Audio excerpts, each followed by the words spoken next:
Podcast. I'm Kim Hayden, your host, and I am super excited today because we are going to be learning so much. The art of negotiation. It's not called art for no reason at all. It is truly something we have to learn and practice and over again. And you know what? Our guest today is going to shed some light. And when we're done, you're going to go and you're going to watch all of his videos because I'll tell you, I was thoroughly entertained. All right, so let's get down to this. Eirik and Davey, and I'm going to hopefully say this, Gislason. I hope I have that right. Eirik Davey-Gislason is a master's certified negotiation expert, instructor for the Real Estate Negotiation Institute, and founder of Archway Partners Coaching. He is a practicing associate real estate broker at Brown Harris Stevenson and 16 years of experience in residential real estate as an agent, manager, trainer, and director of sales. Eirik is a well-known speaker, panelist, podcast guest, and contributor on the subject of collaborative negotiation, value proposition, and persuasion. And he's also the author of blogs, the Unreal Estate. I love that. Unreal Estate and Growing the Pie. And Eirik is also originally from Minnesota, and we just chatted about that. So it was interesting times, Minnesota to New York City, with his wife and two daughters. So let's bring him into studio here. Good morning, Kim. Eirik. Did I say the last name right? You got it. Yes. Exactly. Yeah. I'm always You're excited. Always excited when I say the last name right. Last names are so important. They're a part of our history and our identity. So what I'd love to do is I'd like to start out because I want to remind everybody that real estate is not easy. It is a career opportunity that is hard won, but is definitely can be won. And what I'd love to do is start off with, the fact that, you were born into multi-million dollars of real estate and a mogul to start with, right? From birth.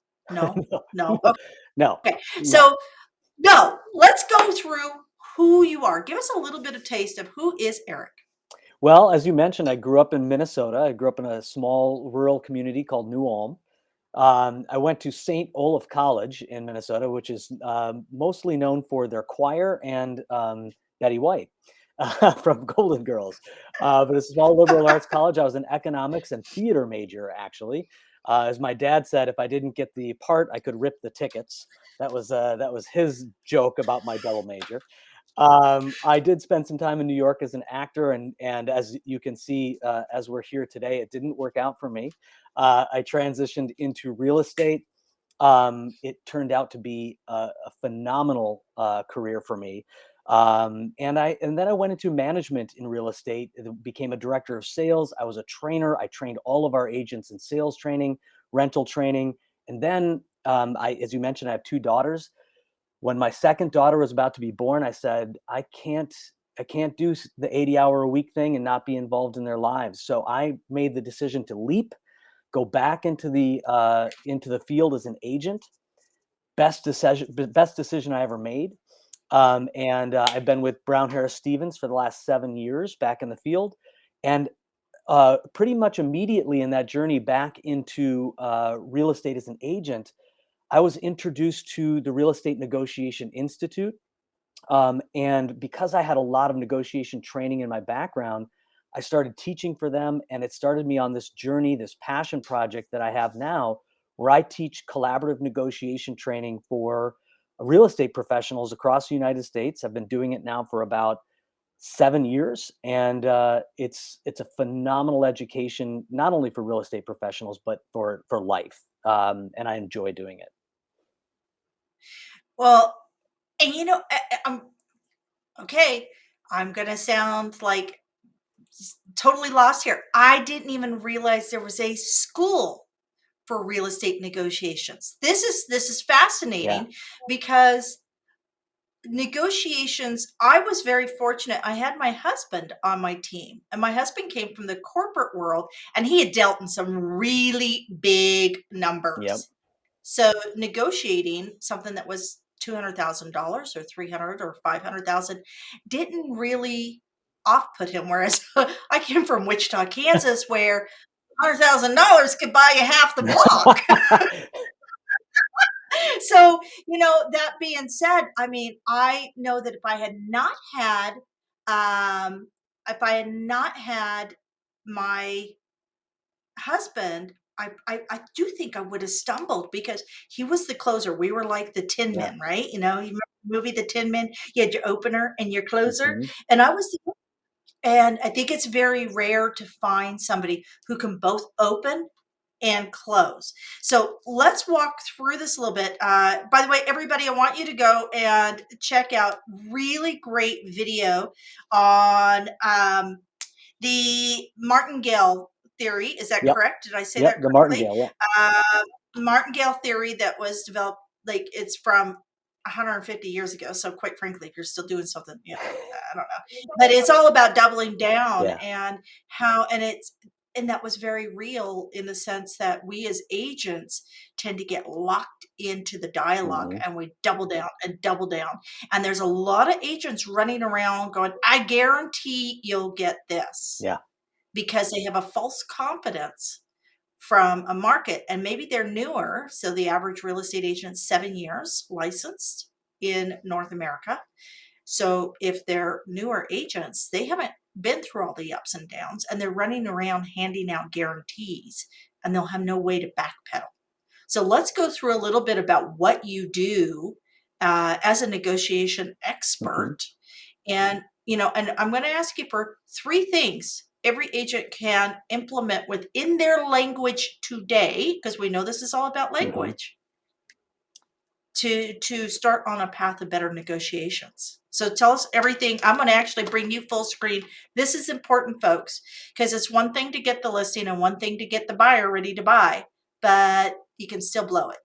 So it's all yours, Eirik. I'm So I'll excited. tell you, I'll give you three things. There are so many things, but I'll give you three that I think are so incredibly important for negotiators that are often missed by real estate professionals.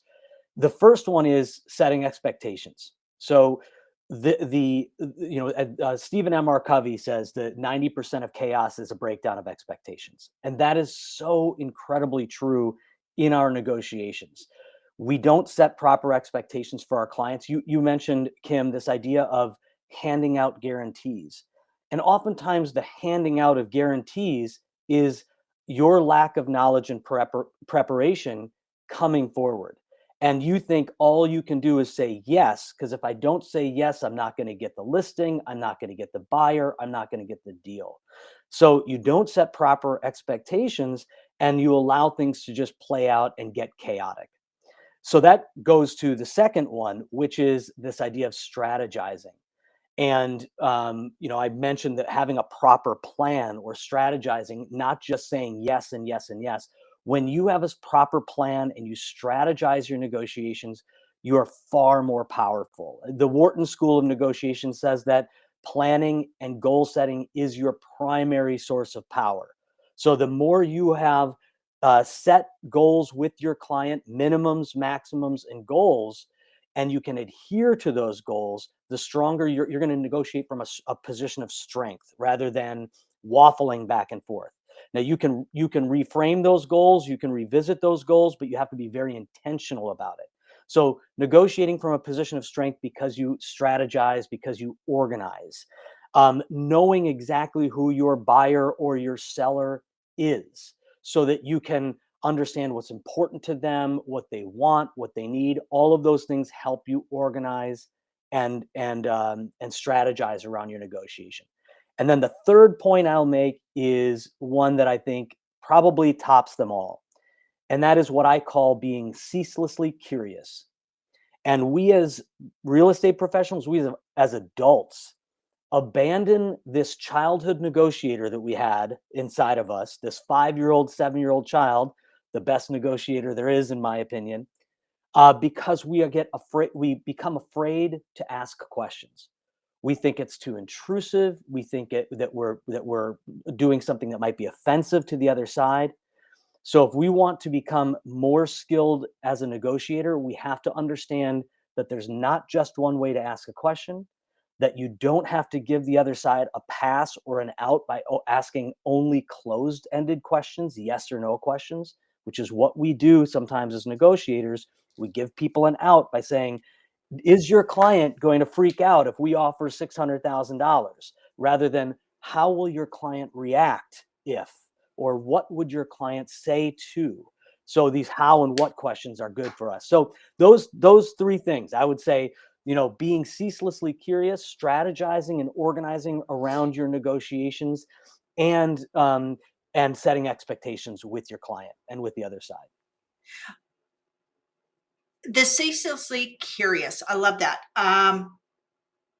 I found in my career as a real estate agent, a lot of the agents who were, 10 years my senior were very jaded. Mhm. And even to that last listing, I always wanted to put myself in my client's shoes, because if I could see the procedure from my client's perspective, Yes. I could help alleviate their worries. Because Bob Berg anybody who has not read The Go Giver, and I know I have said this a gazillion times, please go read The Go Giver. It's such a great book because it shows you the internal dialogue from both sides of the perspective, and not a lot gets you thinking. It's like, okay, if I'm thinking this and they're thinking that, you know, then we can come to this middle ground. Most times we're sitting in our own tunnel. Right. Oh, I've done this, 40 times before, and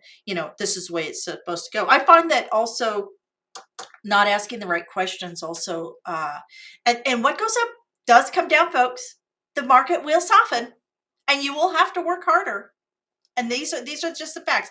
Right now, the buyers agents are working like crazy just to secure a listing for their clients. But when the market softens, the listing agents will start working harder, because we've got to make sure those homes are ready for the market. And we are in a society of deal or reveal. Thank you, HGTV. There's no such thing as just putting mom's avocado green appliances on, MLS, hoping they sell, right? And that's, again, ensuring that your clients are best prepared. So when we talk about negotiations, and we talk around real estate, why do you think? Why? So I've got a couple different questions here, and we're going to we're going to tackle one that's maybe not the most loved conversation, but it's a real Okay. conversation. Let's first start in. I would like to go down the rabbit hole a little bit more about what you do and how, when somebody engages with you, let's build an avatar for you. The avatar is a statistical average. National Association says that the average residential real estate agent is 54-year-old female, Okay. and Mhm. she has now gotten her licensed real estate agent. She's now a residential licensed real estate agent. She's come out of corporate America.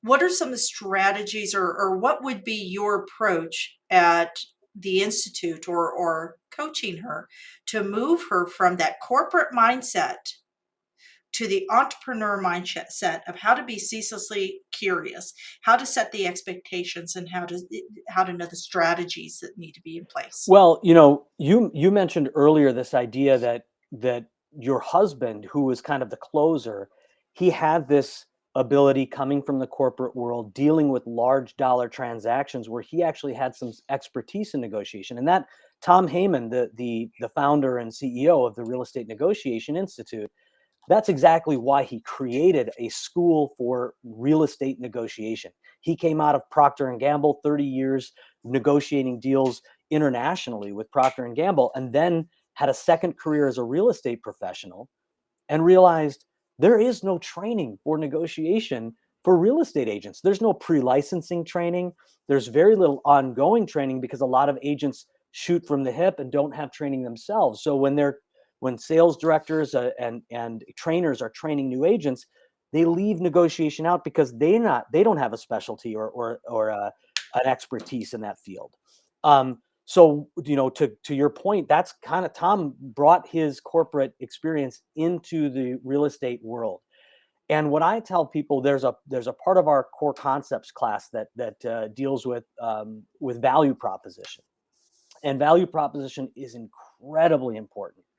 And that's different from a pitch. Your elevator pitch is something that's describing your product or your services that is getting people engaged in using your product and services. Whereas a value proposition has to connect to the person that you are delivering that value proposition to. So whoever is your buyer in that moment, whether you are pitching for an exclusive or whether you are pitching a series of buyers who are coming into your listing, you want to connect the value proposition, the benefits that whatever you're selling offers to that specific person. So when someone's new to the real estate field, especially if they come from a corporate background, one of the things that I sit down and talk to them about as a coach is, how do we take the strengths that you've developed over the course of several years as a corporate professional or whatever you're coming from? I came from waiting tables and acting background, bartending. All of those things were very, very relevant to the career that I was stepping into. But how do we take what you've done and use that so that you can build the highest possible value proposition as a new agent in the field? It may also be creating that contrast. You mentioned, Kim, the idea that you've got some of these agents who have been in the business for 15, 20, 25 years. They're jaded. They think they know every circumstance. They think they know every scenario.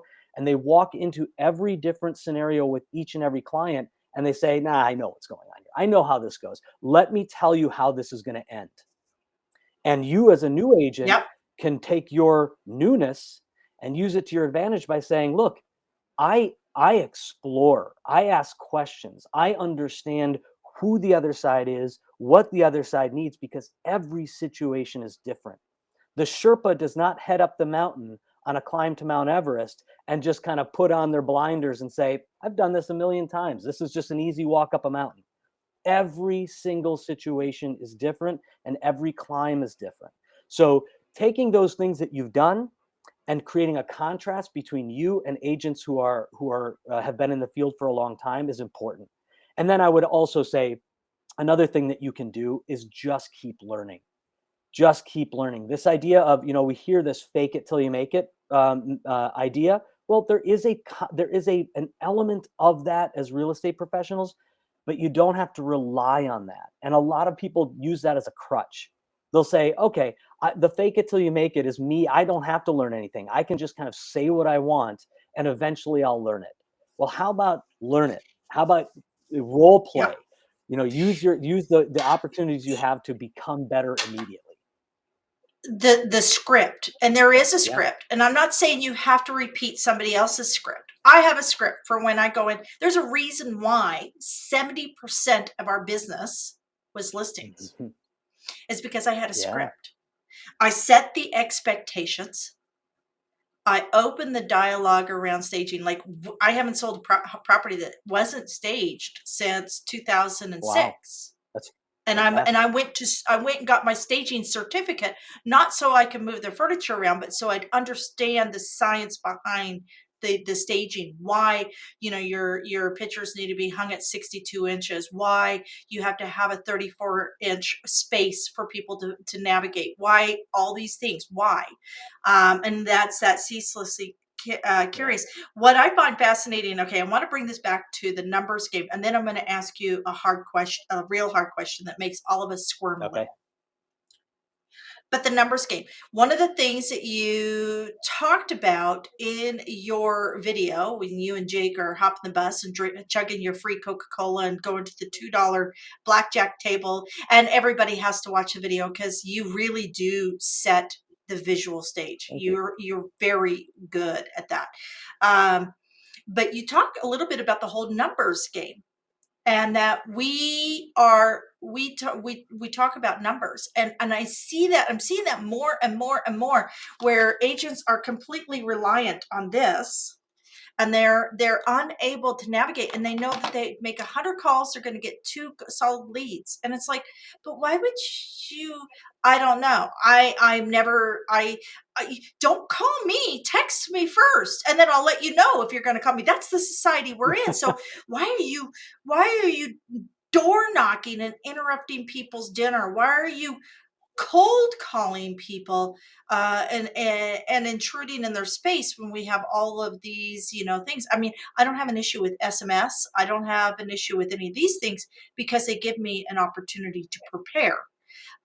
So let's talk about a lot of this whole new, numbers. Just call the numbers. Just call the numbers. All this lead generation that Zillow's been made uber wealthy Mhm. on, and yet I know so many agents who are pouring out $4,000 to $10,000 a month on lead gen, when the reality is they could actually put that into the human being and make way more money back. Yeah. So let's talk numbers. Yeah. Doing the I, numbers. so, to that point, so, when I first started in the business in New York City, it was all about Craigslist. And I don't know if this was every other market, but you would go into the market and you started off as a rental agent in New York City. And you would have firms that just said, okay, here's your account, here's your desk. My suggestion is that you post 20 Craigslist ads a day, which was at the time, I think it was like $10 an ad. So you had people sinking. I mean, their first day in real estate, they don't know anything. And now they think somehow the pressure is that they, if they just play that numbers game, if they just put 20 ads in, they'll get 2 people to call them. Well, the thing is, they have no idea what to say, even if they did get those 2 people to call them. Yep. Right. So this idea that you can just knock on someone's door, and if they answer the door, now it's go time. Well, what do you say when it's go time? And if you're not the kind of person who has that kind of mentality or has that skill, you're going to do more damage to your career than you're going to do helping your career. So I think, as a coach, everybody is different, and I think that too often real estate coaches, they basically say, which is not, this is not the way that the coach approach is, not to say do it my way. If you just follow my lead, you're going to be successful. The coach approach is to understand who your client is, who your coachee is, and what they want. What is it that you want to achieve? What does success Exactly. mean for you? And now let's build a bridge to get you there. And as a good coach should also be very clear on what they are teaching and how they're teaching it. And if it doesn't align with you, that's Yeah. okay. Yeah. I heard one of the best, Erica. I either forget the first name or last name.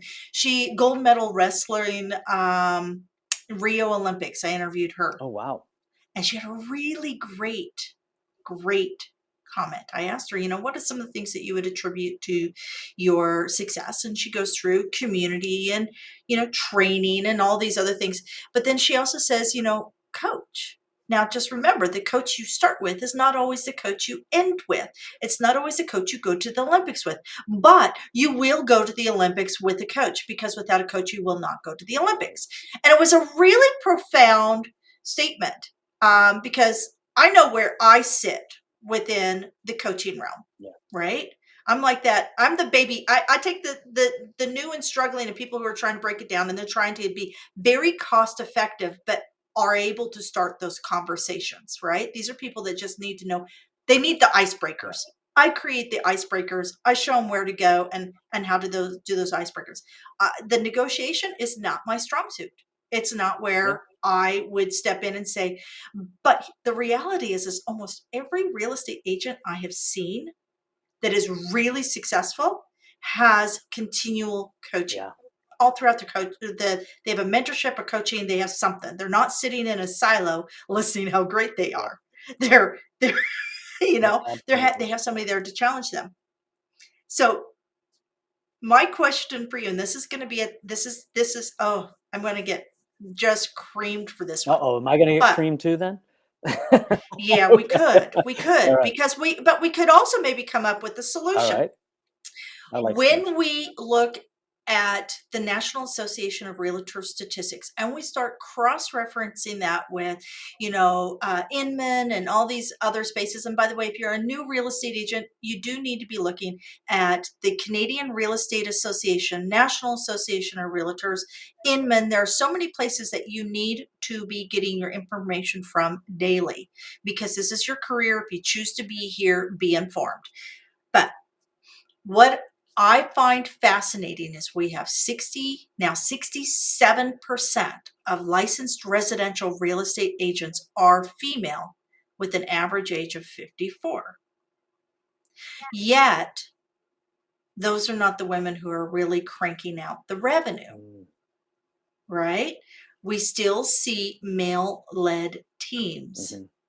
And also in coaching, we still see nearly 70% of the high revenue coaches are male.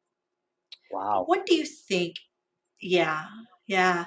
Google this: top paid real estate coaches USA. And I don't know why Tony Robbins is on there, but he's the number one. But out of that, there's only 3 women. So it's a really fascinating so that would be my question. What do you think maybe I know you're not a woman, Mhm. but you are in the negotiating world. You have taught women. What are some of the challenges you think that that are contributing to this discrepancy in revenue creation? Wow. That statistic is shocking. And um, I if I could tackle the coaching one, and having just heard that statistic, one is I think that um, a lot of these a lot of these coaches, instead of telling people what they need to hear, they tell people what they want to hear. And I'm not sure if that's something that has any sort of a gender skew to it, where the male coaches are more likely to tell people what they want to hear as opposed to what they need to hear. But I think that is a problem in our coaching world in negotiation, or in real estate, is that there's a big sales pitch going on. It is, I can get Well, you here if you just pay me X amount of dollars a month. and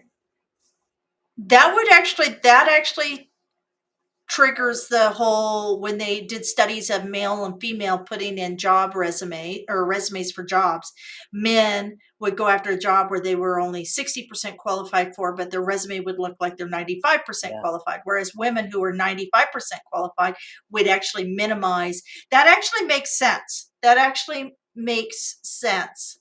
Which doesn't make the male coach any better. In fact, probably the No. opposite, but it certainly sounds good on a YouTube video or an advertisement, right? Or an Instagram reel. And that has been my greatest challenge, is saying when you look at all of my materials, I don't typically talk about the 500 million in real estate transactions that I've negotiated, Yeah. and yet that's what people want. And because I come at things very, I'm a mom, I come at things where I really do care. I want to see you succeed, but my definition of success is not the TV's definition or the selling sunset Yeah. or these things. I'm more I'm more like the Minnesota mom. My definition of success is that you're going to have a great home for your family, that you're going to create common ground within community. You're going to become kind of that community hub that people know that they can know, like, and trust you. And then that leads to becoming the go-to person to trust for your real estate, Well, right? So you just brought something up with me in that regard, because I think that if you're coaching people to become better community members, to become better real estate agents, to become better at every facet of their life so they can live a happy life, right? Well, if yeah. that person that you're coaching, if they're what they're conveying to a client is something that's aspirational, this is the problem with negotiation, is that oftentimes competitive negotiators win out because they go to the people they're negotiating for and against, and they use these bullying, hard bargaining tactics, which may sound really good. When you go to Yeah. your seller and you go, I'm going to take no prisoners, we're going to get this done, I'm going to get you top dollar, and all you're talking about is how you're going to force the other side to bend to your will, that may sound like a reasonable appeal to a client. If there's no contrast to that style. As a collaborative negotiator, now what I train agents to do is go in and compete against that competitive negotiator who is making all of these promises and using these hard bargaining tactics, and run circles around them by showing your work, by explaining to your client how exactly you're going to take them through this transaction so that they can maximize the gain for their side. And as a collaborative negotiator, how we can adequately satisfy the other side. So I can make the argument to my client and say, look, there is a benefit to you to not rubbing the other side's nose in the dirt, or not, Yes. making them a loser in this transaction. I can get you more this is why my other blog is called Growing the Pie.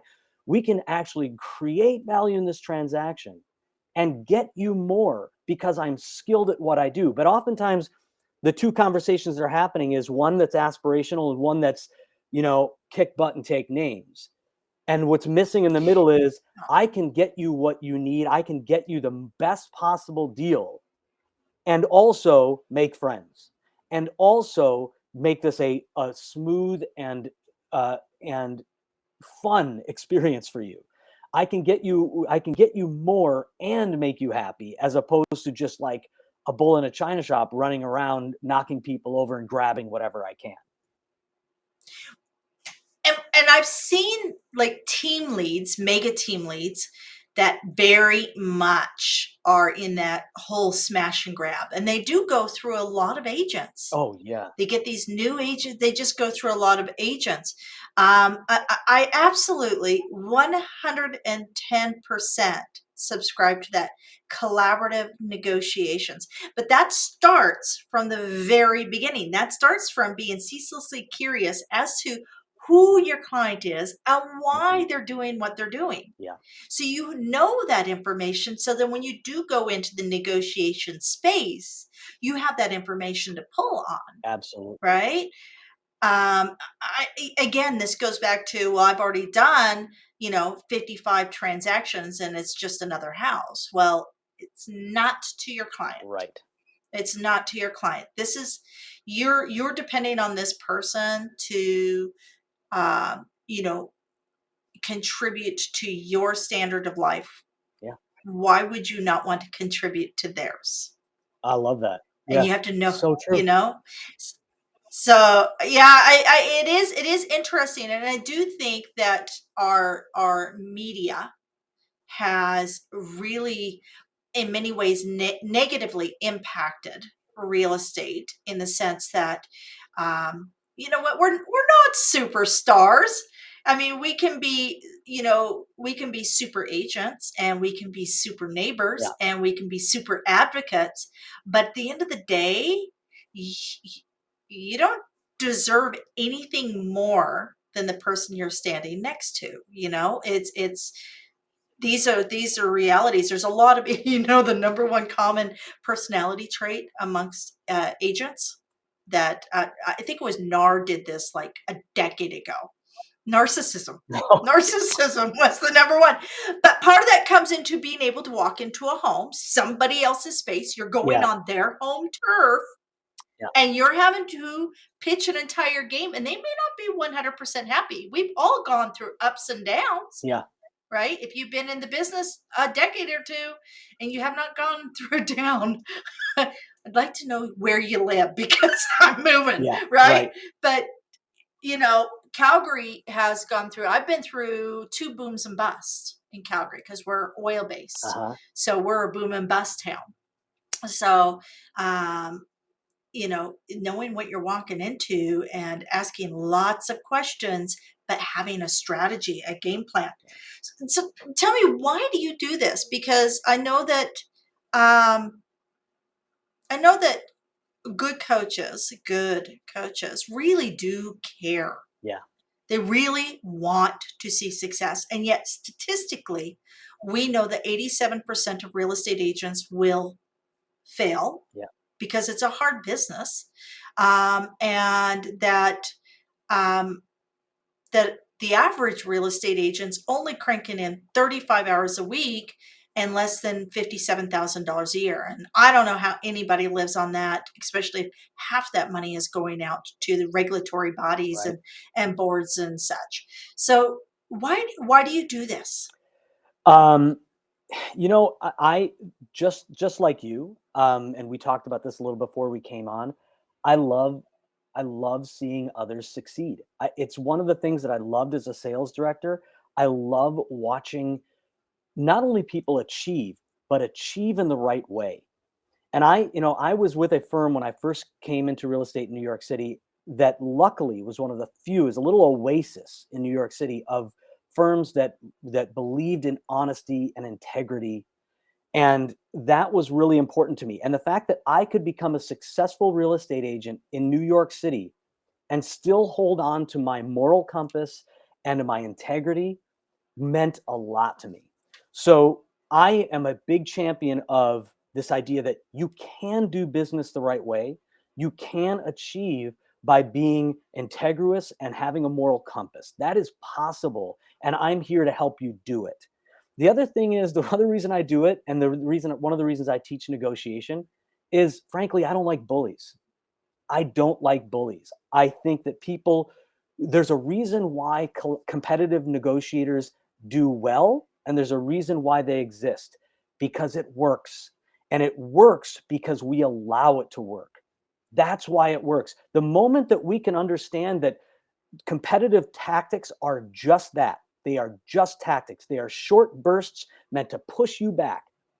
And the moment that you decide, I'm not going to be intimidated, you call out the tactic, you shut down that behavior, you gain power. And so I am really adamant about taking competitive negotiators and telling them there's a better way for you to do this. You may not know that you're behaving like a competitive negotiator. It's just what you know. But there's a way for you to get more for your client. But even more than that, those collaborative negotiators out there, or those compliant negotiators, those people pleasers who are too busy giving away value, and just trying to get a deal done, and they're not upholding their fiduciary responsibility to their client.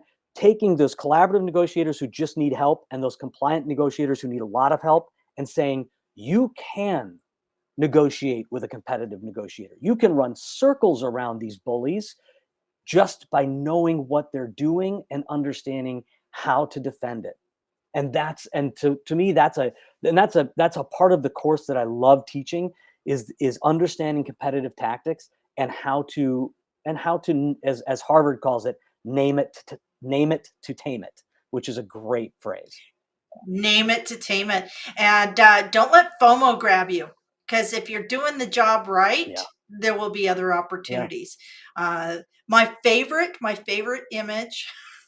We had an agent here in Calgary that was known for bully offers, ran a bully Mhm. business, um, and brought an offer to us, and it was a low ball. And we know, like, there's one thing, like, we could come in and we would always be historically over 1,500 houses within just like this little area. Um, we would always be within 2-3% of where that house would finally land within the market, if any Mhm. variance. And he brings us an offer at 7% or 8% off the market. And we just drove the offer back over. This is back, folks, when we just couldn't email. But we drove it back over and handed it to this gentleman, and I use that term loosely. Um, And he comes running down, chasing us out of his driveway.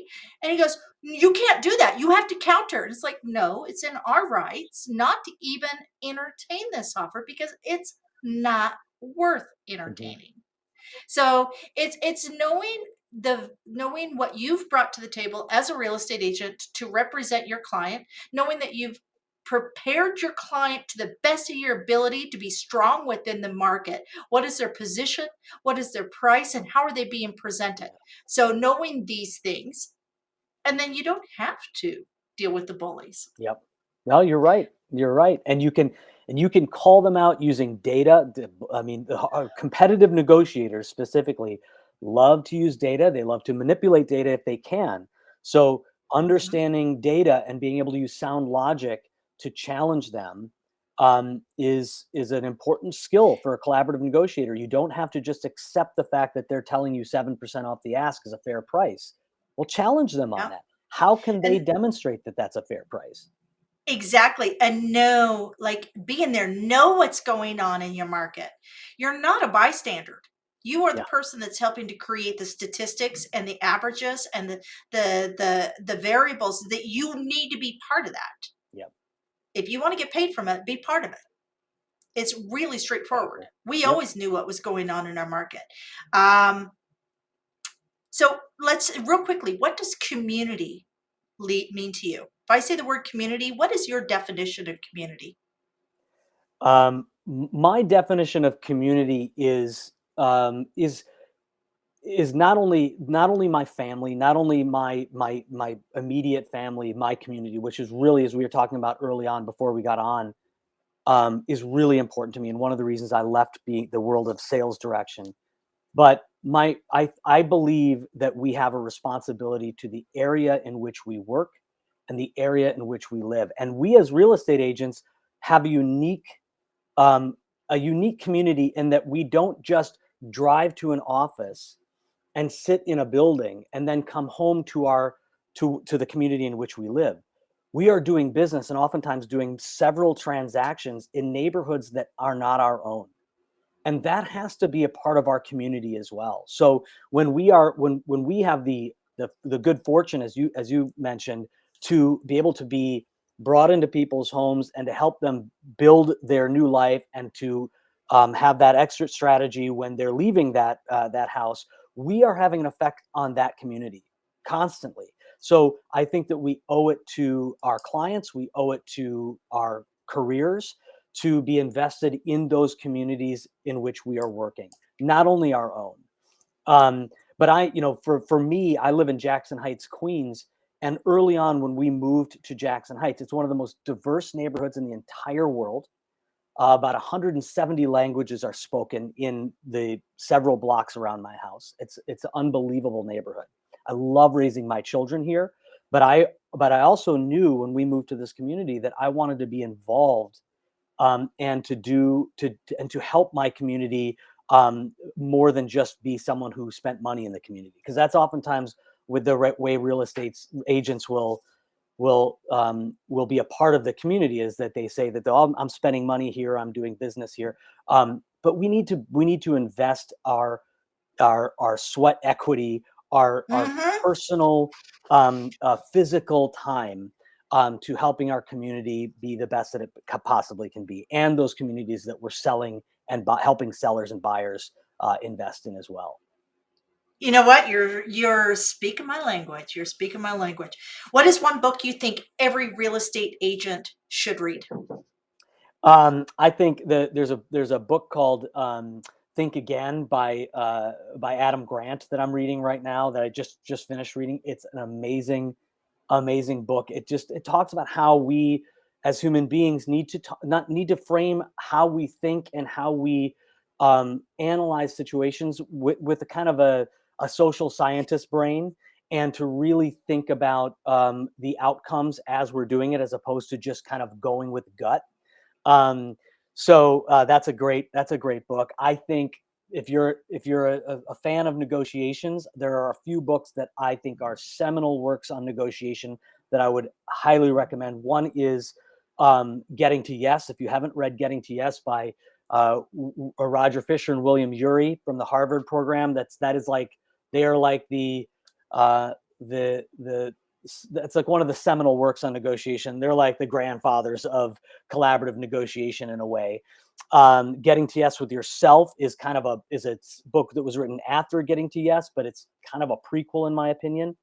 And then there's a book called Influence by Dr. Robert Cialdini, which was written in the 80s, but it's all about how we as human beings use our primal brain to make decisions on how to influence and when to be influenced.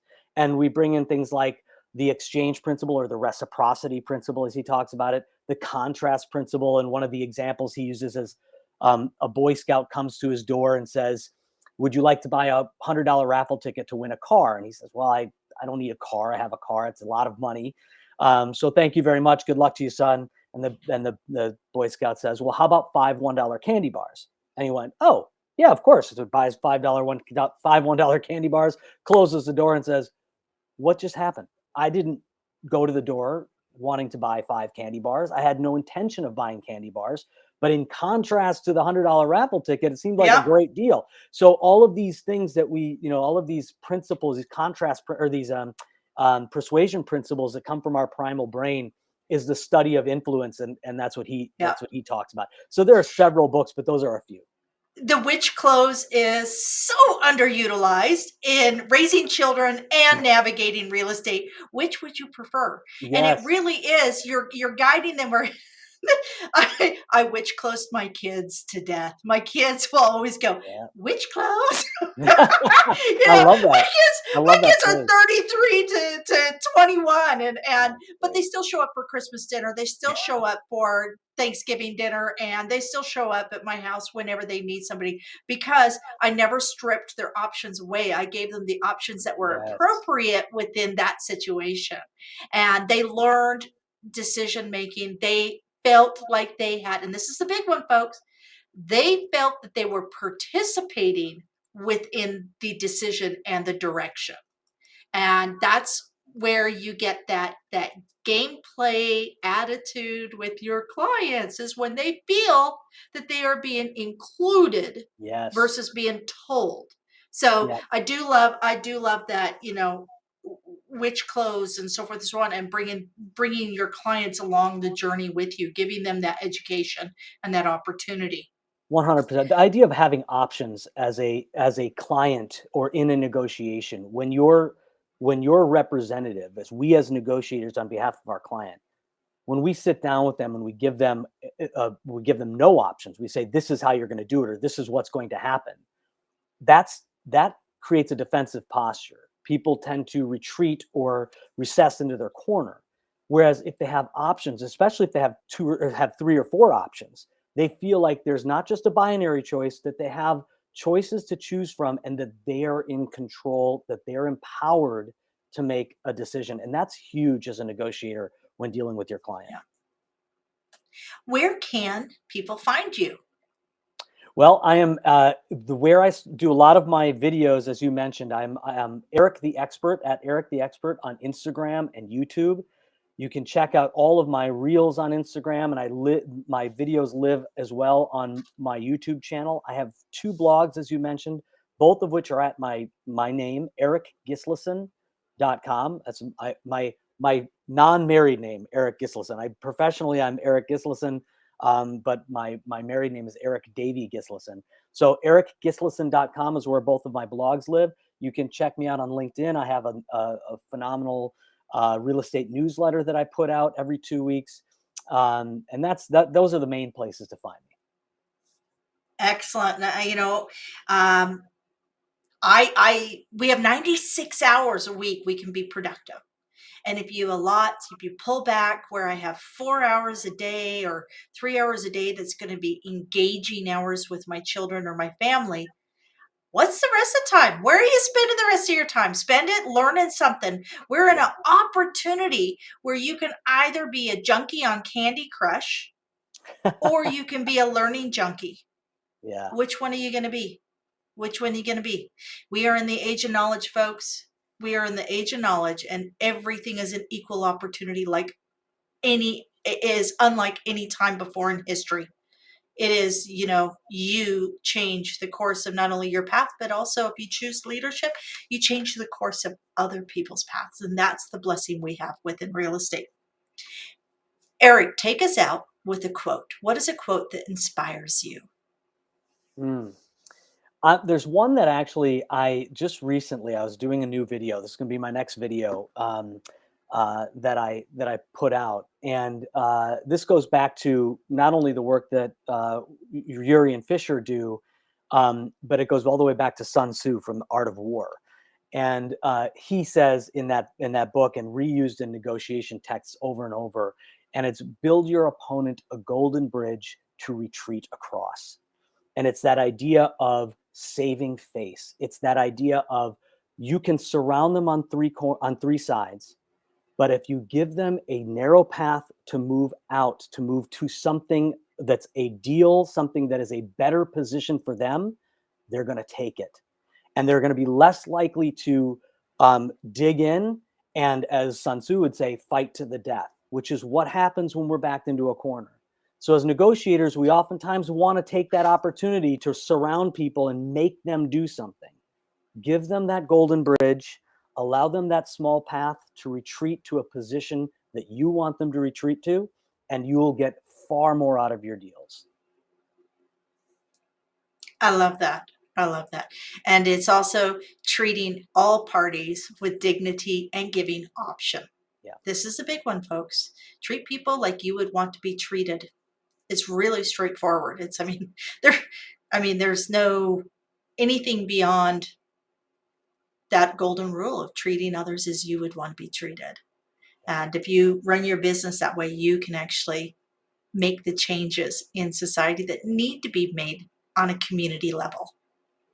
So, you know what, Eirik, I can't thank you enough for your time and sharing your wisdom. And I look forward to learning even more from you and watching all your videos. Everybody, do go listen, because the story of just sitting there, and now I'm going to pique your curiosity, and the woman he was sitting next to, and the $100, and this double down. It's such a beautifully well said story. It's worth just listening, even if you don't care about negotiations. Do go and listen. I can see where that theater comes in. Wow, totally crushed it. Totally crushed it. So, you know what? I want to thank you for taking time, investing in yourself, expanding your knowledge base, taking a listen to a different perspective. Because whether you're starting, struggling, or scaling, you have a right as a real estate agent to step into who you are, provide for your family, and create legacies, not only for yourself, but for those that you serve. Because remember, we're here to serve. Again, my name's Kim Hayden. Do join us at our Facebook group. You can find us 500 Doors, and this is a marketing and community page. So join us over there. Until next time, try out that witch clothes. Give it a little shot, be senselessly curious, know what your strategies are, and, set the expectations. Until next time.